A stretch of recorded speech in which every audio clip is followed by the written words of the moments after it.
Alberto Sladoña desde Buenos Aires, buenos días. Comienzo con lo siguiente. Hoy a la mañana escuchaba que a un periodista en una radio argentina le están preguntando o está desarrollando cuestiones sobre el triunfo de este señor Bolsonaro, que ha dejado a muchos políticos, yo no sé si pensando, porque creo que los políticos no piensan, por eso hacen las cosas que hacen. Pero bueno, lo que me llamó la atención, que este señor se le ocurrió dar como una de las explicaciones, es que en Brasil, un país de varios cientos, creo que son más de 170 millones o 200 millones los brasileños, no tengo la cifra exacta, de habitantes. Los principales libros que se venden es para una población de 140.000 y eso la gran mayoría son libros sobre temas de la religión y solamente en un país perdido un texto de dos americanos sobre los actuales alcances y falta de alcances de la democracia. Yo en ese momento me quedé pensando cómo se filtraba el racismo de la cultura, porque en la Argentina, ustedes saben que todavía se siguen vendiendo, dicen, muchos libros, aunque hoy día la gente no entra en las librerías porque es una especie de asalto a mano armada a los costos.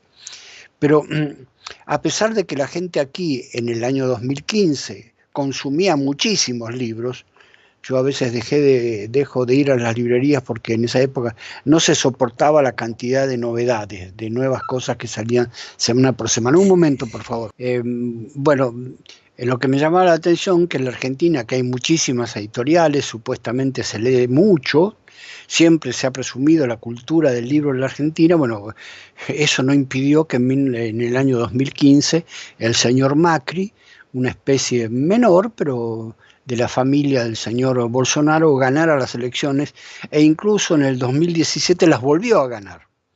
Entonces, incluso la semana pasada en la supuesta capital de la cultura de América del Sur, la capital de Buenos Aires, la ciudad autónoma de Buenos Aires, en una encuesta, valga lo que valga, aseguraba que el 40% de los habitantes volvería a votar por quien hoy nos gobierna. Para que ustedes se den una idea, en enero del próximo año vamos a recibir en nuestra factura de gas el cobro de una diferencia cambiaria que hubo en las tarifas que ya pagamos.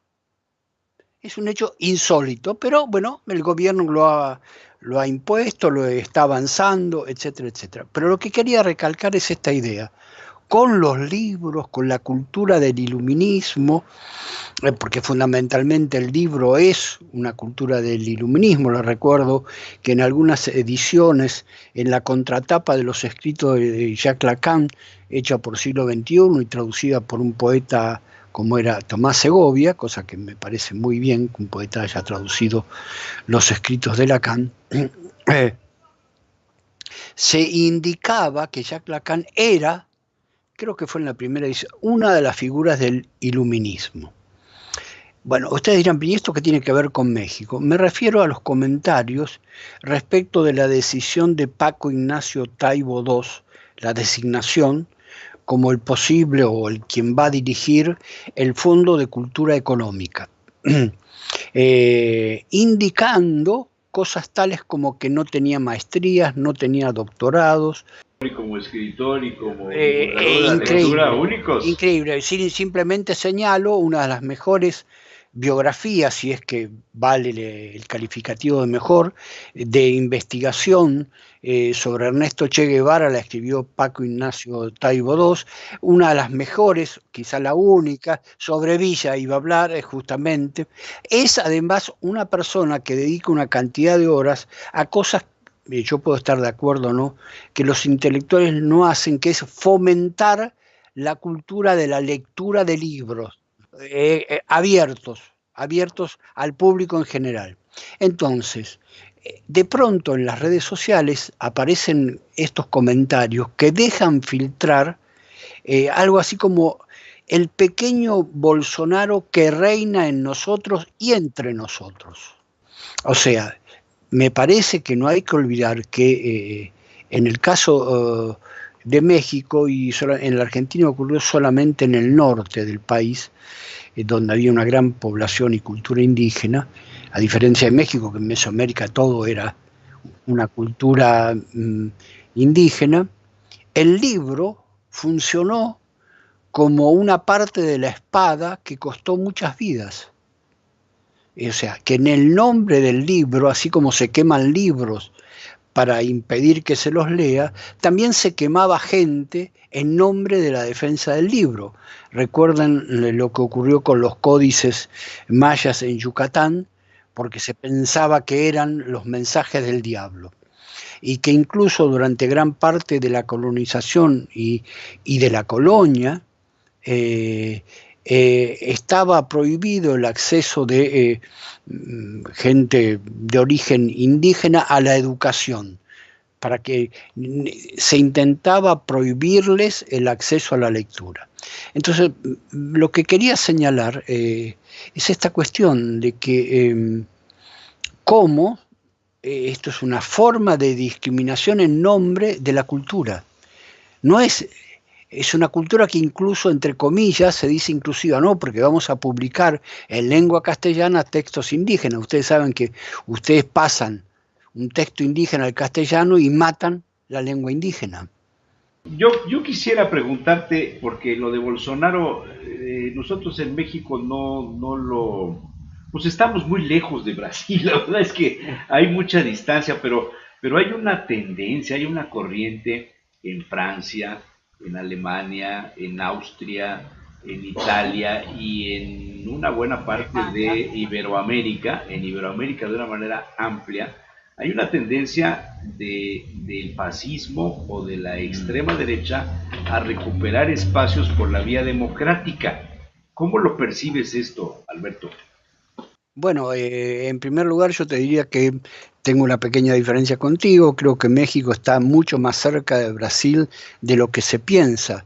Simplemente basta ver que en la expectativa esperanzada, vaya a pasar lo que vaya a pasar el día que asuma realmente el gobierno, Andrés Manuel López Obrador, él ofertó, entregó a un partido que es muy cercano a Bolsonaro, el partido, el PES, una gran cantidad de representación en el Congreso. Pareció, ¿eh? Sí, sí, sí, sí, desapareció, pero tengamos cuidado que la presencia de la Iglesia evangélica es una de las preocupaciones, es la única cosa que le preocupa al Papa de México, yo diría, me parece, porque han aumentado la influencia de las comunidades evangélicas, sobre todo en el sureste mexicano y también en el noreste mexicano. Entonces, no estamos tan lejos de allí. Las críticas, ciertas críticas que se le hace a Andrés Manuel López Obrador, por ejemplo, que habla como porteño porque se come la letra S y juegan con el hecho de que se come las S, como buen tabasqueño además, o que no tiene conocimiento de otra lengua. Yo no sé si eso es importante o no, para algunos parece que sí. Estoy indicando que eso es algo, esa forma de crítica, acerca en el sentido de acorta las distancias entre México y Brasil. Lo que trato de indicar es que hay una cercanía, porque yo creo que ustedes habrán visto más allá de lo que cada quien piense, y ustedes saben, y lo he dicho, que una vez que asuma hay que pasar a ser opositor de Andrés Manuel López Obrador. Ya todos somos oposición a él. No me parece mal, pero a mí hay formas de la oposición que trasuntan la pregunta de Jesús Manuel, que México no está al margen de una forma de derechización que me atrevo a indicar que si bien tiene relaciones con lo que fue el fascismo en Italia y el nazismo en Alemania, es de nuevo tipo, porque entre otras cosas está construida sobre la base de la crisis de la política de la representación. El ejemplo más claro es que pretenden... Hay algo en el escenario del racismo, ¿no? Sí, yo creo que sí. por ejemplo, Bueno, muy buena. no, pero Pero ahora pensemos sí. en México. Lo que está pasando con este diputado, el Mijis, porque se atrevió a decir, bueno, si en las cárceles la gente trabaja y se dice que trabajan para volver a la sociedad y no delinquir, bueno, ¿por qué no habría que darles, como a cualquier trabajador, no, descontarle del salario el IMSS o el ISSSTE que le toque? No sé cuál será, el IMSS sería. Pues se nos Ok, va el tiempo, bueno, como siempre es un placer escucharte. ok, el gusto es mío, la seguimos la próxima. Hasta Nos luego. veremos y nos Hasta luego. escucharemos la semana Hasta luego, próxima. Alberto.